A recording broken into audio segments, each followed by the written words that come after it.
जब देख रहा था तो ये जब मैं री-वॉच कर रहा हूँ, I know what's happened in the movie, I am हाँ, not seeing it off for the sake. Course. पता है जब आपको पता चलता है कि the parents have deserted, there's a scene where you're crying on the bed, the body language there also is graceful. Something, this is obviously Indian classical dance ka some element, and I think that on a subconscious layer that's what Has audiences to be notice. subconscious only, because that shot that you're talking about is in front of the mirror When you're crying, when I put powder and then I yeah, throw yeah, yeah, yeah, everything wo, in. haan, Sorry, yeah, I throw everything and yeah, then I yeah, yeah. go and I start tearing all the posters and all.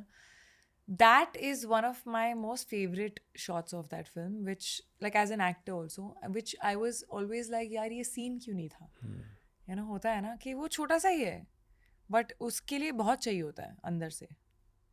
Montage है वैसे, वो गाने में आता है, but that some magic happened in that shot, because पहली बार मेरे साथ लाइफ में ये हुआ था कि कट के बाद भी मैं रोती रही, जो मुझे लगता था मेरे साथ कभी नहीं होगा. Very beautiful film again. I think Thank you. जिन लोगों ने वो फिल्म नहीं देखी वो देखनी चाहिए. There's I would agree with that.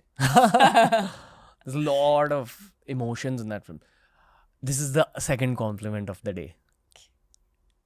इस बार जब मैंने रीवॉच करी with hyper observation on Kriti Sanon, I think ये सबकॉन्शियसली मैंने पहले भी और भी नोटिस की थी, and this is what people notice about you as well, कि आपकी एक्टिंग रेंज बहुत क्रेजी है, but the compliment is not on the range, the compliment is on what's created the range. या तो आप बचपन से ब्लेस्ड हो, this is a natural talent, maybe you carrying it from your last life or something, I don't know, but और आपने खुद के इमोशनल सेल्फ को बहुत ज़्यादा एक्सप्लोर किया है, and that is the sign of a good actor.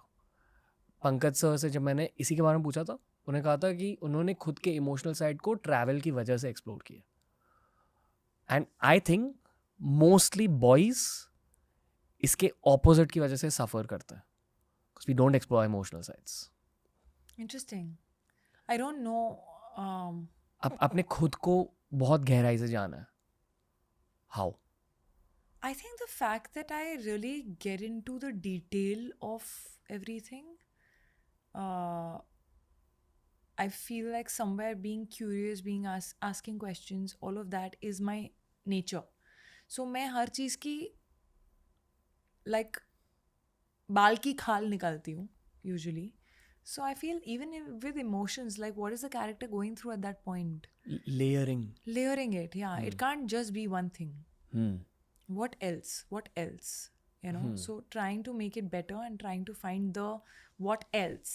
engineering the mark. हाँ. For me, maybe that's my bias. But I also feel there's something called EQ, which, like, your EQ is sometimes just high. It's not necessarily कि आपने खुद का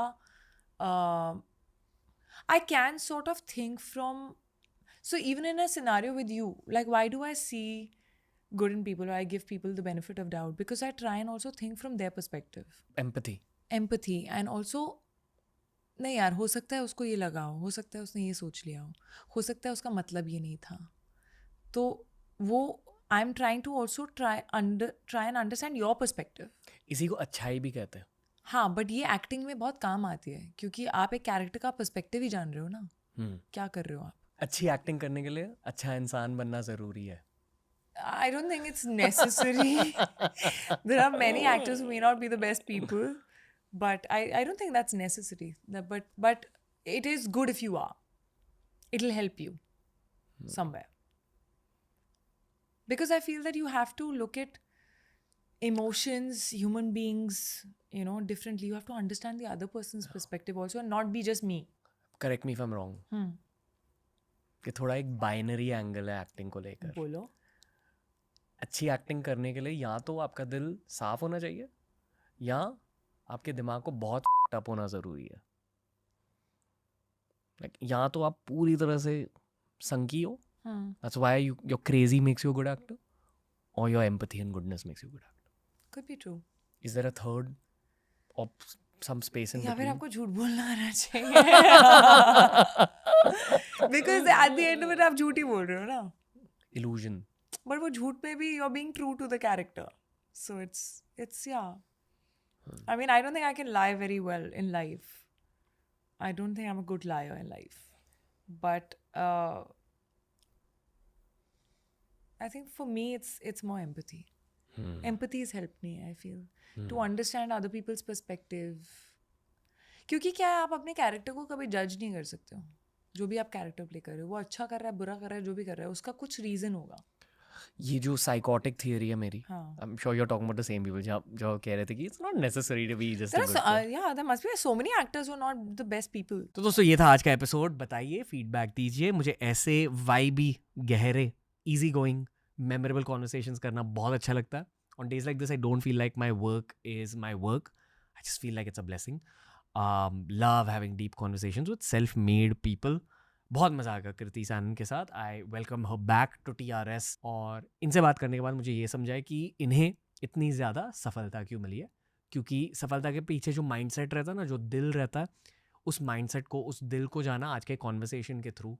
it was Kriti Sanon on TRS. Share कीजिए ये वाला episode अपने family के साथ, दोस्तों के साथ. I hope you enjoyed this special episode of TRS.